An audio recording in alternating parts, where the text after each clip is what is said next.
জাতীয় নাগরিক পার্টি এনসিপিকে শাপলার বিকল্প প্রতীক নির্বাচনের জন্য রোববার পর্যন্ত সময় নির্ধারণ করে দিয়েছিল নির্বাচন কমিশন। তবে নির্ধারিত সময়ের শেষ দিনে সকালে নির্বাচন কমিশন সচিব আখতার আহমেদের সঙ্গে সাক্ষাৎ করে এনসিপির প্রতিনিধি দল। কমিশনে এসে এনসিপি নেতারা বলেন কোনো ধরনের চাপিয়ে দেওয়ার প্রতীক তারা নেবে না। এরই মধ্যে শাপলা প্রতীক নিয়ে আবারও পর্যালোচনার সিদ্ধান্ত নিয়েছে ইসি।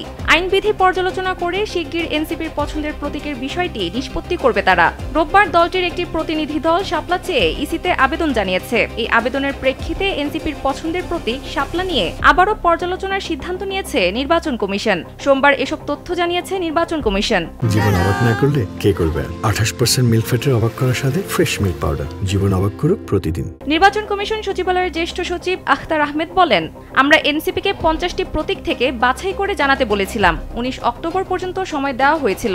শেষ দিন দলটির একটি প্রতিনিধি দল এসে ফের শাপলা চেয়ে আবেদন জানিয়েছে। তিনি বলেন, দলটির পুনঃ আবেদনের প্রেক্ষিতে বিষয়টি আবার কমিশনের কাছে তোলা হবে। কমিশন সিদ্ধান্ত দেবে কোন প্রতীক দেওয়া হবে তাদের।